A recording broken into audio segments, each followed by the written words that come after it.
Seja bem-vindo ao podcast Alimentação Saudável. O meu nome é Mafalda Rodrigues de Almeida, sou nutricionista, fundadora da Levit e autora de 3 livros de receitas. Por aqui vamos falar de todos os temas quentes relacionados com alimentação saudável, nutrição e estilo de vida. Vou receber convidados especialistas em temas como a organização das refeições, as boas práticas para a redução do desperdício ou o impacto que a alimentação tem no crescimento e no desenvolvimento. Quero que este podcast venha simplificar as suas escolhas alimentares e que lhe dê as ferramentas necessárias para que tenha uma alimentação mais nutritiva e completa.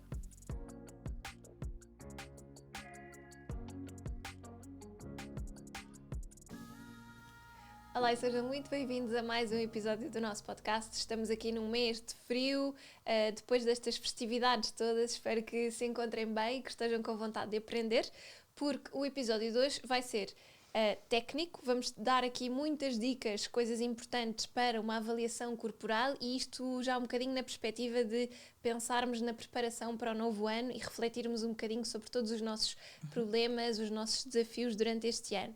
Antes de nós avançarmos, quero obviamente agradecer à Lanidor pelo apoio sempre incondicional aqui para o podcast e também deixar um agradecimento à Sofia do Healthy Project, que seleciona sempre as peças com muito carinho, já sabe o que é que eu gosto, e esta túnica, claro, gosto imenso. Linda.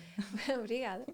E quero apresentar-vos a Paula Santos, que é nutricionista no grupo Germano de Sousa e que nos vai falar aqui de 2 testes que eu achei super interessantes.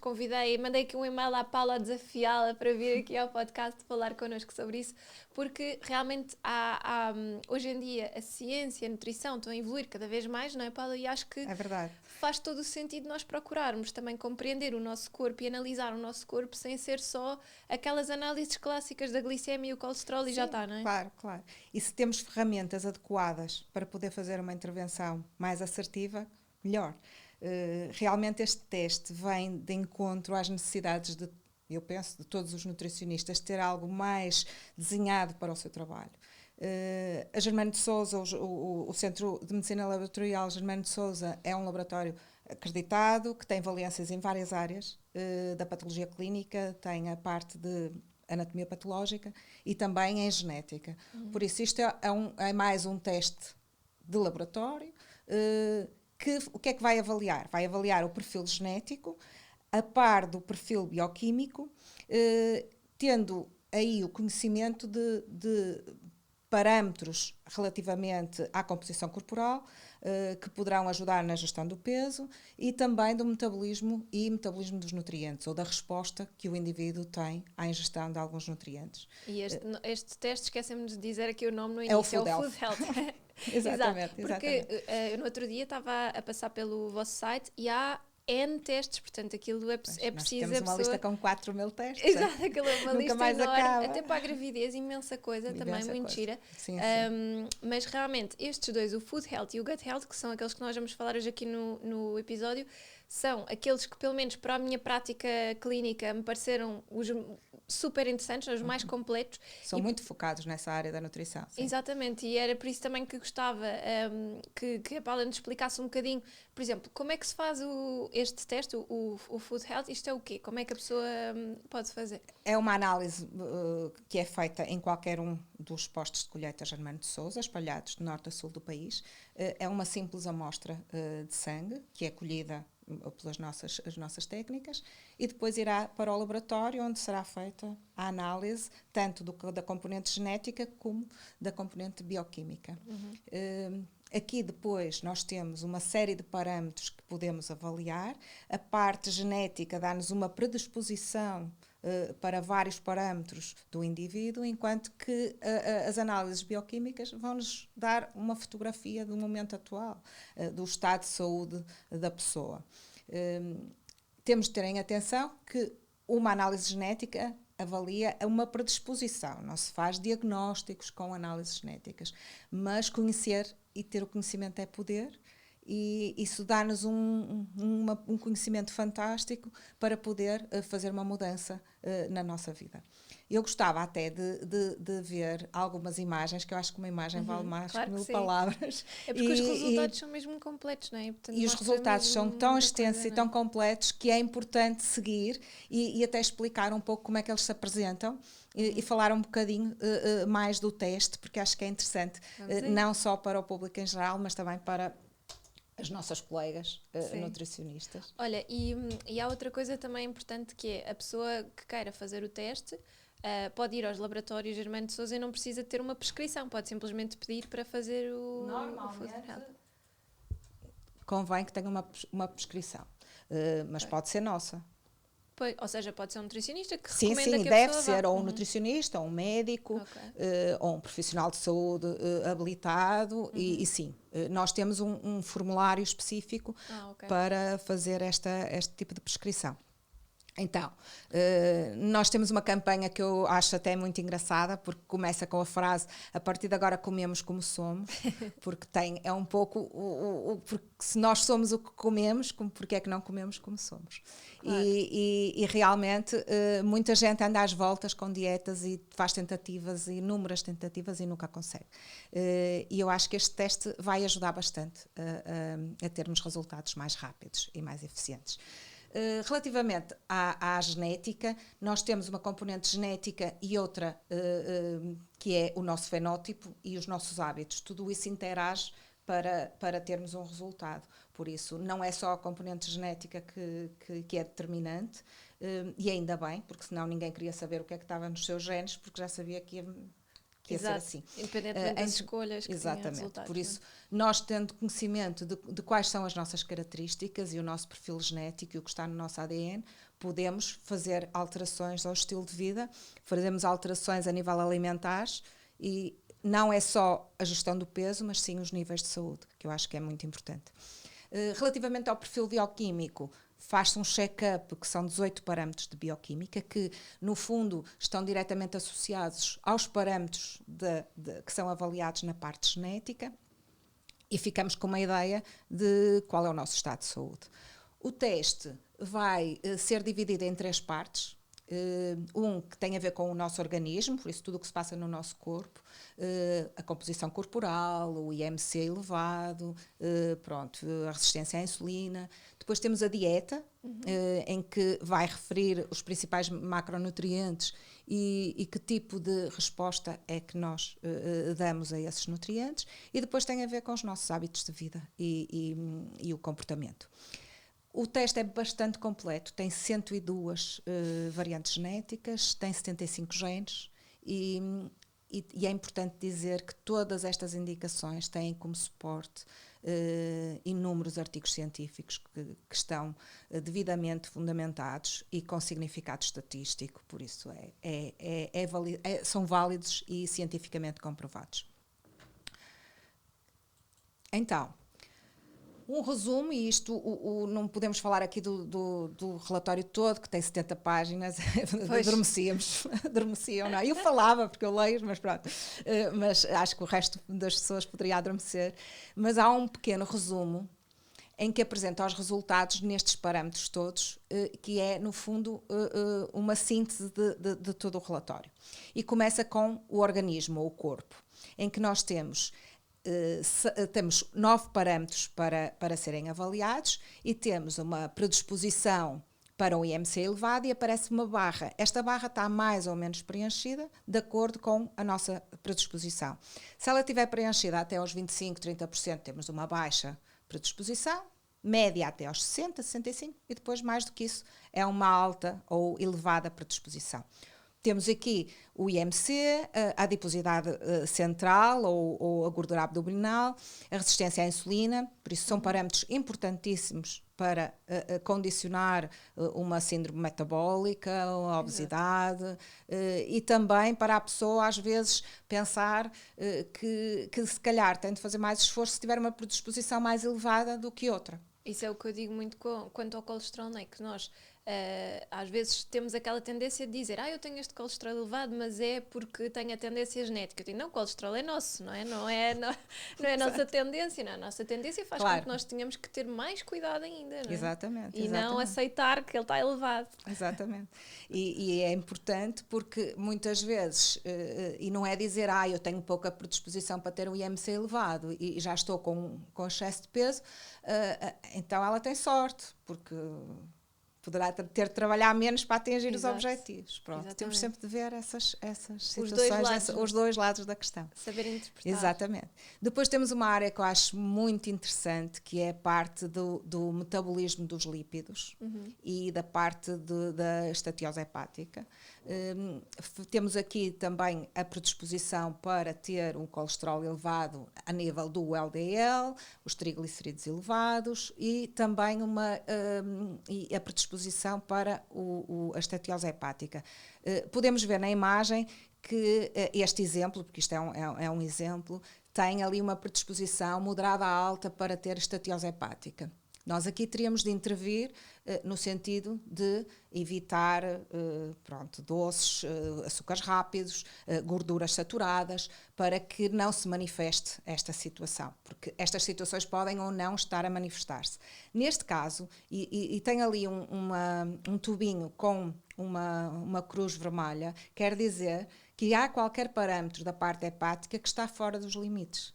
Quer dizer que já é uma chamada de atenção. Enquanto que, por exemplo, nos triglicerídeos e na resistência à insulina, está azul, os parâmetros estão dentro do normal. Por isso ele vai dando aqui uma indicação, mediante a parte genética, como é que a bioquímica se está a manifestar, se já está apresentado ou não. E depois temos aqui as dificuldades com a perda de peso, a recuperação do peso perdido, e também os mecanismos de saciedade. Pronto. Isto tem mais a ver com áreas de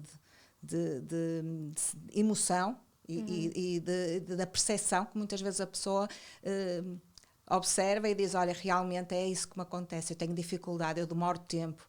E por vezes pode ser um motivo para a pessoa desistir.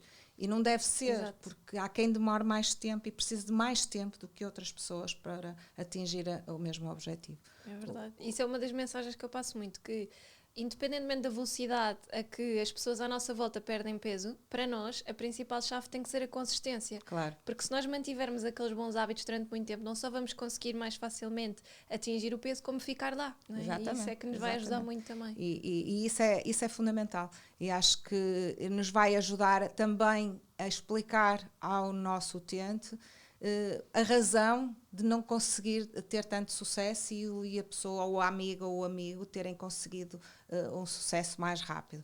Por isso, acho que ajuda para nós e também motiva o utente, porque está a trabalhar de acordo com os seus genes, não é? Está a fazer algo que é seu, que tem a ver consigo. E a compreender que o seu corpo funciona daquela maneira, não é? E que está a fazer tudo o que pode. Exatamente. Depois temos a área um bocadinho mais densa, que tem a ver com a parte da dieta e todos os nutrientes ligados à alimentação. Claro que nós não comemos nutrientes, comemos comida, mas temos de compreender quais são os nutrientes envolvidos, e aqui vai nos ajudar a fazer uma distribuição das ditas dietas e da distribuição dos macronutrientes de acordo com o nosso metabolismo, de uma forma mais adequada. Por exemplo, na imagem podemos ver que de todos os macronutrientes, aqui não estamos a dizer que vamos deixar ou anular qualquer um dos macronutrientes, essa não é a questão, mas sim se algum deles nos é especialmente benéfico. Quando nos é especialmente benéfico, aparecem aquele símbolo que parecem duas rodinhas dentadas. E neste caso, por exemplo, vê-se que esta pessoa irá beneficiar especialmente da gordura monoinsaturada, como é o caso do azeite ou do abacate. E o que é que poderá acontecer? Poderá ter uma dieta enriquecida em gordura monoinsaturada, e não é isso que a vai impedir de atingir os objetivos e até pode ajudar a perder peso e a melhorar o perfil lipídico, porque aumenta ligeiramente o HDL. Exato, para desmistificar aquelas coisas das pessoas que têm muito medo de comer gordura, exatamente, porque acham que vão engordar. As gorduras são boas, nós precisamos de gordura, as nossas membranas têm. Exatamente. Não podemos cortar assim como o colesterol, também precisamos dele, senão não temos hormonas. Sim, e vai contribuir para a saciedade, muito mais do que os hidratos de carbono, ajuda muito. E aqui também nos ajuda, esta mescla de informação nos pode ajudar, por exemplo, a distribuir e a ter os hidratos de carbono numa proporção correta ou mais adequada com as proteínas. Pronto, se aqui tiver uma barra muito pouco preenchida, não quer dizer que se vai retirar não se vai retirar nem as proteínas, nem os hidratos de carbono, mas é fazer pequenos ajustes que sejam mais adequados. E depois, se por um lado temos uma coluna com os impactos positivos, porque aqui estamos a falar tudo de hidratos de carbono complexos, proteínas magras e gorduras boas. Do outro lado temos o que é mau, não é? Ou aquilo que nos pode dar um impacto negativo. Então, no impacto negativo, nós podemos ver aqui que temos... Só um bocadinho. Isto às vezes, eu também tenho que ter o ecrã muito perto de mim. Então é assim, as gorduras até está a médio, as gorduras totais, por exemplo, se isto tivesse uma barra muito preenchida nas gorduras totais, esta pessoa provavelmente não seria bom seguir a dieta cetogénica. Como está ali num intermédio baixo, pronto, é o normal em termos das recomendações.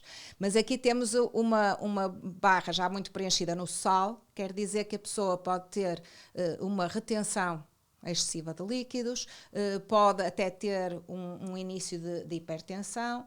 Então é uma pessoa que provavelmente responde bem a uma dieta com baixo teor de sal. Isso é bom porque rapidamente perde um bocadinho de líquidos e volume. E outra situação que aqui é especialmente importante é a cafeína, e que está nos 75%, o que quer dizer que é um limite bastante alto e que a pessoa é extremamente sensível à cafeína e que pode dar-lhe quadros de ansiedade, mesmo fora do tempo que a pessoa à partida acha que o café funciona, e causar-lhe quadros de ansiedade desconfortáveis e stress, que também impede de atingir os seus objetivos e de ter um bem-estar emocional. Essa parte é muito gira, porque realmente podemos associar, se a pessoa tiver essa predisposição e se estiver a consumir se calhar 3, 4 cafés por dia, e que acaba por sentir que tem muita fome emocional, aquela agitação, vontade de piscar ao fim do dia, e se calhar pode ter a ver com isso. Pode ter a ver com isso. E não consegue, e não se relaciona, por isso. Pois, claro. Ninguém pensa, foi do café que eu bebi. Foi do café que eu bebi de manhãzinha. Exato. Não é? Quase todas estas características que nós estamos a falar são características poligénicas. Para cada um dos parâmetros não temos um só gene, são vários genes. Depois há um logaritmo que recolhe esta informação toda e dá-nos o tratamento da informação. Mas há outras que são monogénicas, como é o caso da lactose. A intolerância primária à lactose pode ser avaliada neste teste e dá-nos logo uma indicação se essa pessoa tem uma predisposição a ir perdendo ao longo da vida a capacidade de digerir a lactose. Pois, isso também é muito bom, porque muitas vezes as pessoas perguntam se nestes testes conseguem detectar possíveis intolerâncias, porque às vezes a gente tem mal-estar associado aos alimentos, não é? Exatamente. E aqui já conseguimos podemos detectar intolerâncias primárias, não adquiridas. E neste caso, a lactose, a grande parte da população tem esta tendência, poderá manifestar-se ou não. Também as intolerâncias têm um nível diferente. Pode ser moderado, pode ser baixo, pode ser elevado, depende da quantidade da lactose que ingere, não é? A maior parte das pessoas que eu vejo na consulta deixam, por exemplo, o leite, mas depois toleram bem iogurtes ou queijo, quantidades pequenas, e depois também notam que se aumentarem muito no dia, também notam logo... Pois é a própria pessoa que tem de saber ter a sua medida, não é? Sim. Esse é o segredo desse equilíbrio, não é? De conseguirmos ter esse equilíbrio. Depois também temos uma possibilidade de ver se há ou não uma predisposição para a doença celíaca. Mas neste caso estamos mesmo a falar da doença celíaca, porque não da intolerância ao glúten não celíaca e algo de alergias. Nós também aqui não podemos ver nada que tenham a ver com alergias. Isso são outro tipo de testes específicos para quantificar e detectar alergias. E relativamente à alimentação, aqui já há um quadro bastante grande para se poder trabalhar. Passa-se à área dos comportamentos, que muitas vezes são os mais complicados de mudar, são os mais complicados de alterar.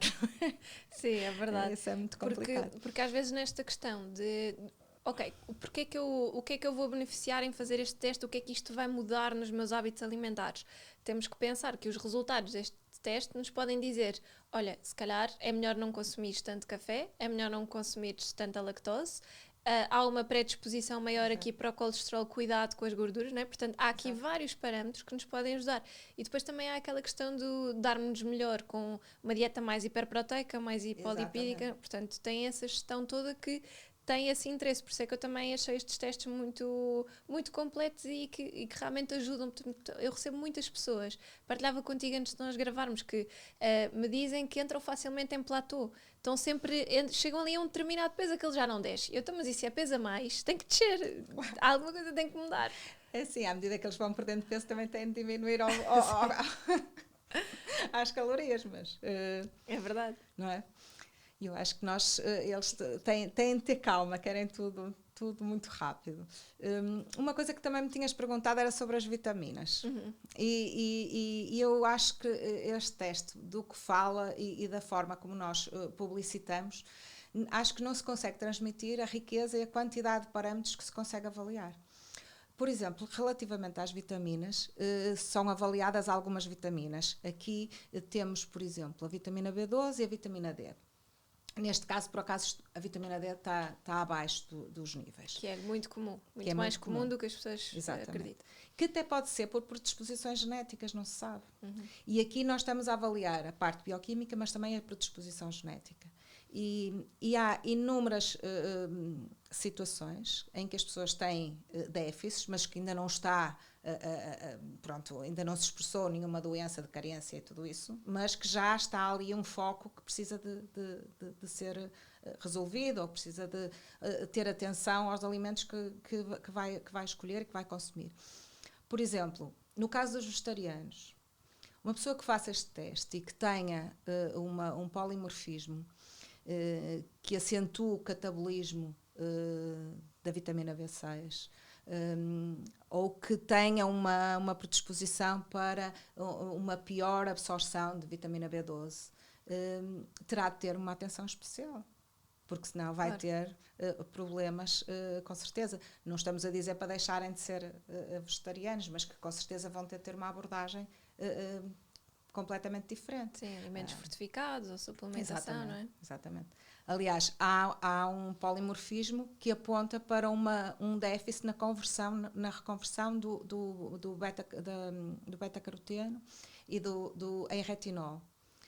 A provitamina A, se nós não a temos de origem vegetal e não comemos alimentos de origem animal, vamos ter déficit mais cedo ou mais tarde. E a vitamina E, como todas, a vitamina A são essenciais à vida, não é?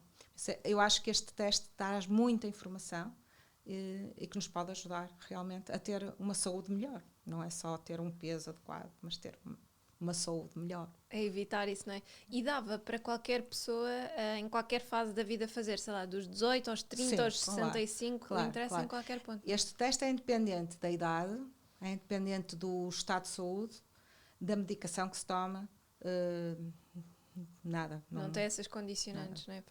Porque no fundo avalia o nosso código genético, não muda, não é? Exato, e a bioquímica, como dizias, naquele momento. A bioquímica é naquele momento, a parte genética é para toda a vida. Exato. Exatamente. E faria sentido, Paula, por exemplo, nós repetirmos este teste. Imagina, a pessoa faz o teste uma primeira vez, adequa os seus hábitos alimentares, comportamentos, faz um acompanhamento nas consultas de nutrição. Passado um ano, por exemplo, para avaliar esta parte da bioquímica especificamente, acho que fazia sentido. Faz a bioquímica só. Só a bioquímica. Sim, porque a parte genética fica para o resto da vida. Aliás, há uma coisa muito interessante que é, nestas páginas todas do relatório, que são 70, no final tem uma tabela com todos os resultados aos polimorfismos e a todos os genes que são avaliados. Até ao momento sabe-se o impacto de alguns polimorfismos, mas não se sabe de outros. Daqui a 5 anos, nós temos uma tabela com os nossos resultados e há sites onde se pode submeter e avaliar outras situações de saúde. Por isso, este resultado é válido para toda a vida. Para muito tempo, pois. Claro, portanto, se nós pensarmos que isto é uma coisa que nós podemos fazer numa determinada fase da vida e que nos vai ajudar a guiar a nossa abordagem, para o resto da vida, não é? É uma grande vantagem, não é? Sem dúvida. Para ajudar um trabalho que nós fazemos, um trabalho de nutricionista é essencial, portanto acaba por ser uma forma de nós conhecermos a pessoa a fundo. E para a pessoa em si, para tirar estas crenças do eu não consigo, eu tenho essa dificuldade. E a tentar todas as dietas e mais algumas, não é? Porque agora é a dieta do agora ananás, é o jejum, depois a dieta do não sei quantos. E realmente às vezes eu vejo que as pessoas também ficam um bocadinho desesperadas, não é? E querem soluções. E eu acho que é uma forma de se conhecerem também, a fundo. Sim, exatamente, a perceberem mesmo o que é que diz o nosso código genético, né? De que é que nós somos feitos, como dizias. E há outro teste que vocês têm, que era o segundo que eu gostava que nós falássemos aqui hoje, que é o Gut Health, portanto, muito mais associado, se calhar, àquilo que as pessoas me associam, porque nas minhas consultas eu falo imenso de cocós e bactérias e probióticos, eu acho que isso é super importante e tenho já muitas pessoas que falam comigo de uma forma descontraída relativamente a isso. Mas às vezes eu sinto que falta ali qualquer coisa para avaliar, para perceber exatamente o que é que se passa, porque nós hoje em dia temos a disbiose, depois há o cólon irritável, depois há as colites, há muita coisa que se passa. Este Gut Health, o que é que diferencia aqui relativamente ao Food Health? É um teste completamente diferente? É parecido? Primeiro é um teste completamente diferente, embora seja também um teste que usa uma tecnologia molecular e genética. Só que avaliamos a genética das nossas bactérias e da bicharada que está cá no nosso intestino e não do nosso código genético. E realmente é isso que se dá o nome do microbioma. O microbioma não é mais do que o genoma de todos os micro-organismos que habitam num determinado ecossistema, e neste caso é o nosso intestino, que é extremamente rico, não é? Temos mais de 160 espécies, está super povoado. Temos quase mais habitantes no intestino do que células no corpo, sim, não é? Sim. Temos trilhões de células microbianas. Exato. Como é que nós recolhemos, como é que fazemos esta análise? Esta análise é feita com uma amostra fecal, que pode ser feita em casa perfeitamente. Nós temos um kitzinho que vem aqui todo o material necessário, é recolhido nos nossos postos e a pessoa recolhe uma simples amostra pequenina, porque isto é um teste molecular, precisa de um bocadinho de amostra, coloca-se dentro do tubinho, entrega-se. E o que é que ele faz? Ele vai analisar realmente por uma tecnologia recente e topo de gama, que é a NGS, vai analisar o genoma, caracterizando o microbioma. Por isso, vai identificar, quantificar os micro-organismos.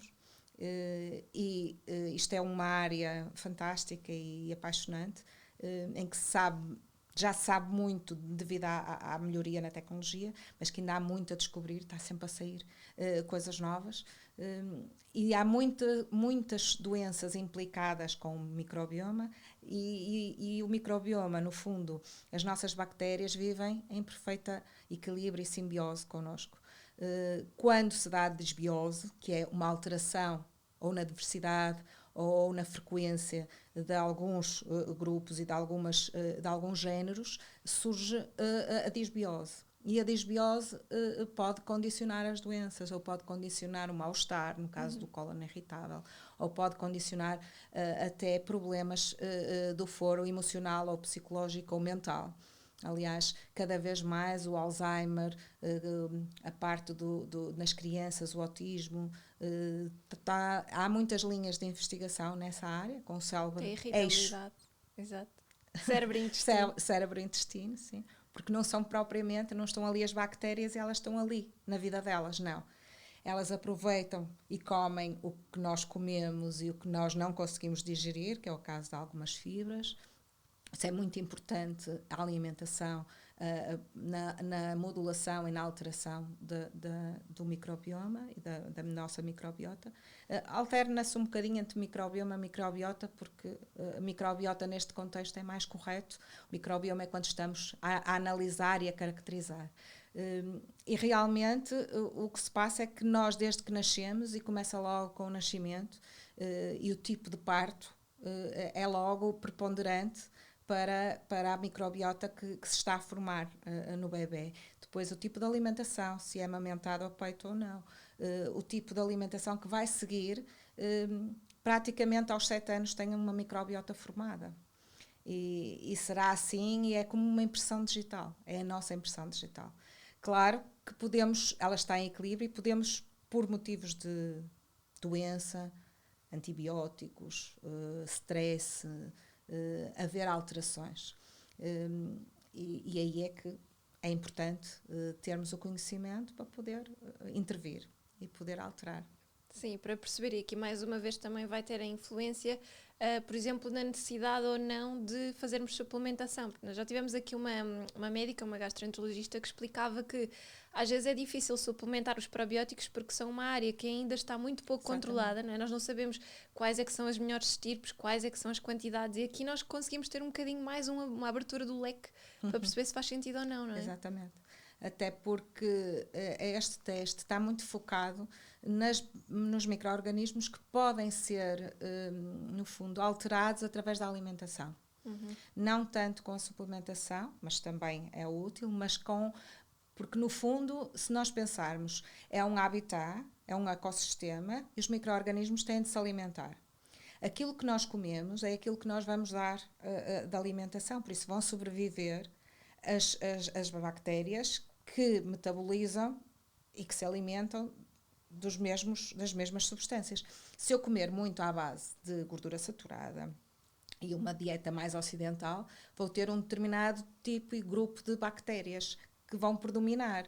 Se eu não der fibras e alimentos vegetais, que elas são, porque no fundo os pré-bióticos são alimentos que têm um efeito benéfico e seletivo nos micro-organismos intestinais, eles vão acabar por morrer, porque não têm como sobreviver, e predominam os outros que podem não ser patogénicos, mas não são benéficos, e começam a produzir substâncias que têm ações a nível sistémico. Não quer dizer que fiquem ali no intestino. O grande problema é que eles conseguem atuar a nível geral, porque passam a barreira intestinal, há problemas na mucosa, atuam no sistema imune, uma série bem, eu acho que estava dois podcasts. Mundo, né? Sim, é verdade. Porque podem influenciar a sensação de fome, de apetite, a fome mais emocional, a irritabilidade. É um mundo, não é? Sim.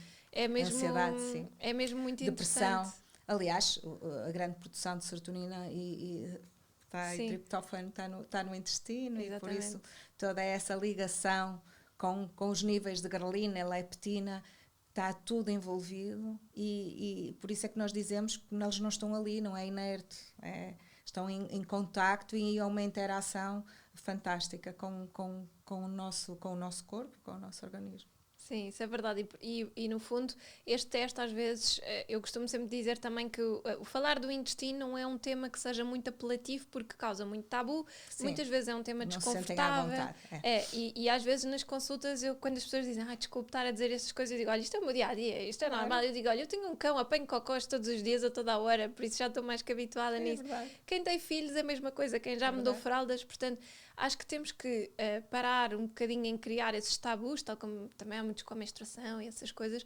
e começar a olhar mais para isto como aquilo que influencia a nossa qualidade de vida, não é? E se nós podemos ter uma análise que nos permite perceber o que é que estes bichinhos que andam aqui estão a influenciar, ou porque é que nós temos a barriga constantemente inchada, porque é que nós sentimos enfartamento depois das refeições e estamos a sentir alterações.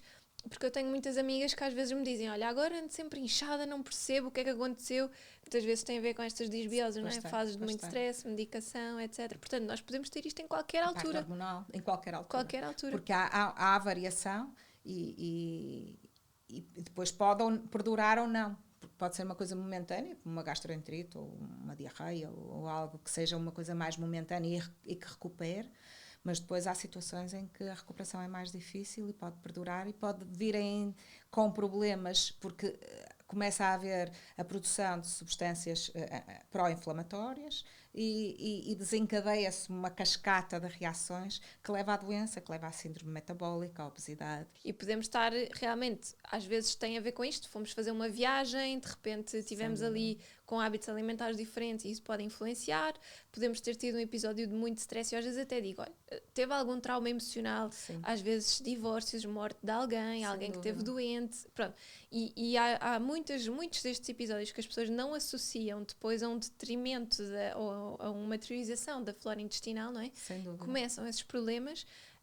E nós não pensamos que aquilo pode ter tido uma relação mais emocional, não é? Portanto, isso é uma coisa que nós devemos cada vez estar mais atentos e pensar que quando há um sinal do nosso corpo, alguma coisa não está bem. É preciso estar atento. Exatamente. E não tomar logo medicamentos, é preciso perceber o que é que se passa, porque é uma área muito sensível e acho que cada vez mais os médicos também estão a começar a dar atenção mais a estas situações, porque eu sei que há muita gente que sofre imenso com problemas gastrointestinais e que são pouco valorizados e se uma pessoa pensar bem, são essas funções fisiológicas básicas da nossa vida que mais nos incomodam, não é? E que afetam imenso a vida das pessoas. Já tive pessoas que diziam que não saíam de casa porque estavam constantemente a ir a correr para a casa de banho e, portanto, tinham aquele estigma de sair de casa e não terem uma casa de banho por perto. Porque isso é extremamente incomodativo, limita a nossa vida completamente, não é? Portanto, claro que isso influencia. E já agora, este teste teria interesse fazer também de uma forma mais cíclica? Este sim. Até porque queremos ver se houve alteração em termos da flora intestinal, temos é de dar algum tempo. Se houve uma intervenção, aliás, há uma pequena inquérito antes do teste que pergunta se tomou antibióticos, se tomou probióticos, que os probióticos também vão influenciar os resultados. Por isso convém termos esse cuidado. Que medicação é que toma? Se a pessoa, por exemplo, usa muitas bebidas que tenham adoçantes, está-se cada vez mais a fazer a associação com o consumo excessivo de adoçantes e uma alteração e disbiose. Ainda bem que disse isso, porque eu estou sempre a batalhar com os produtos Oreos de 70 calorias e não sei quantos, Magno de 3 calorias. Nós comemos plástico, as nossas bactérias não comem. Sim, fico doida com isso. Mas como uma Oreo normal, estava a inventar para quê? Porque depois aquilo ainda vem com comer menos do normal. Exato, porque depois vem cheio de adoçantes e essas coisas que alteram, isso sim faz mal à gorduras que não flora. são gorduras e que gorduras trans. Está-se a criar mesmo uma comida artificial. E eu acho que nós podemos nem nos dar conta e até achamos piada, porque é o aspecto, é o aroma, é o sabor, tudo, mas as bactérias notam bem. Elas sentem, não é? Estão a ser mal alimentadas. Estão mal alimentadas, acho Portanto, que sim. isto no fundo, para quem nos ouve também e pensa, ok, esta análise, o que é que pode influenciar os meus hábitos? No fundo tem a ver com isto, percebermos qual é que é o equilíbrio de bactérias, o que é que elas têm, o que é que nós temos neste momento, o que é que nós precisamos de reforçar a nível de fibras pré-bióticas, por exemplo, para reforçar as boas e eventualmente para reduzir as más. Que perfil de bactérias é que temos, o que é que precisamos de aumentar, quais é que precisamos de reduzir e também se temos presença de algum micro-organismo patogénico. Exato. Isso também aparece e que muitas vezes se estiver em determinados, porque há alguns que são chamados patobiontes, podem estar presentes e não ser patogénicos se estiverem em equilíbrio. Mas se houver um desequilíbrio desta frequência, eles crescem e desenvolvem-se e colonizam em excesso. E aí vamos ter problemas. As cândidas e os herpes enquadravas aqui nestas categorias, não é? Porque há muitas pessoas que eu falo nisso, que têm constantemente candidíases ou herpes que nunca passa. E eu estou-lhes sempre a dizer, temos que tratar do seu intestino, mesmo que o intestino esteja regular e funcione todos os dias, elas estão ali, não é? Elas e depois começam continuam ali. A comer açúcarzinho. Exato, isso depois é outra batalha, não é? Pronto, mas isso é verdade, isso aqui com as testes também podíamos perceber, ok, se eu tenho este desenvolvimento destas cândidas, uma forma que eu poderia ter para reduzi-las seria matá-las à fome, de certa forma, não é? Sim, portanto, reduzir açúcar. É logo tirar o açúcarzinho, não é? E seria a forma de as matar sem ter que estar a tomar grandes coisas. Sim, ou pelo menos de que elas emagrecessem bastante. Exato. Bem, nós ficávamos aqui até amanhã, Paula, mas este realmente há muita coisa. É fascinante, é uma área fascinante. É uma área mesmo gira. Eu acho que realmente nós temos cada vez que olhar mais para o nosso corpo com mais intuição. e estamos numa fase em que houve muito excesso e depois vamos passar para o outro extremo oposto do excesso, que é o agora não vou comer nada e vou fazer um detox e não sei o quê. E antes de pensarmos dessa maneira, se calhar devíamos pensar, ok, vamos lá olhar aqui para o meu corpo, o que é que eu tenho sentido, o que é que eu posso melhorar. Faz o nosso fígado todos os Exato, dias. todos os dias. Portanto, nós temos essa capacidade, não é? Portanto, se calhar, em vez de começarmos com desejos muito extremistas, pensarmos o que é que nós podemos então avaliar, se calhar começámos o ano a fazer um teste destes, a percebermos, fazemos um acompanhamento mais certinho e isso faria toda a diferença aqui na forma... todo sentido. Não é? Todo sentido. Sem dúvida. Olha, muito obrigada. Obrigada pelo convite. Espero que tenham conseguido perceber bem estas imagens. Nós também, eu vou deixar aqui nas notas do episódio os links diretos com as descrições dos testes para vocês perceberem melhor, e também do site da Germana, onde depois podem ver os postos todos que vocês têm pelo país para fazerem os testes, não é? Sim. Porque assim também ajuda e descobrirem mais sobre o vosso corpo e encantarem-se por estas bactérias, estes bichinhos e todas estas características que nós temos. Muito obrigada por terem assistido, espero que realmente vos tenha ajudado. Se tiverem alguma dúvida, vão colocando por aqui, se for preciso eu também vou falando com a Paula e vamos articulando. E já sabem, subscrevam o canal do YouTube, os canais de streaming do podcast, digam-nos o que é que acharam, comentem os episódios para nós conseguirmos perceber qual é que é a linha de orientação que vocês gostavam que nós seguíssemos. E como vos disse, este episódio não foi realmente patrocinado, é um interesse meu que gosto de transmitir e de vos ajudar a perceberem cada vez melhor todas estas coisas, tudo o que envolve o nosso corpo. Por isso, espero que tenham gostado. Um beijinho e até para a semana.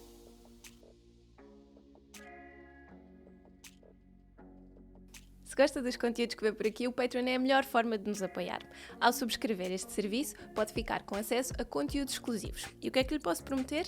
Um acesso a uma newsletter todas as semanas, com um plano semanal de receitas vegetariano e outro com carne e peixe. O que é que isto lhe vai permitir? Variar as suas receitas diárias lá por casa, fazer com que a alimentação seja mais saudável e não ter aquela sensação de cansaço de já não sei o que é de fazer. Assim vai ter sempre ideias e até temos algumas sugestões de snacks e pequenos almoços que podem incorporar no seu dia-a-dia. Além disso, damos a oportunidade aos patronos de terem acesso exclusivo e antecipado aos nossos convidados e de poderem também colocar as suas dúvidas e as suas perguntas. E vamos ainda publicar todos os meses conteúdo exclusivo para os patronos sobre os temas que temos falado por aqui e ainda algumas perguntas e respectivas respostas que os nossos convidados dão e que são apenas exclusivas para quem subscreve o Patreon. Obrigada!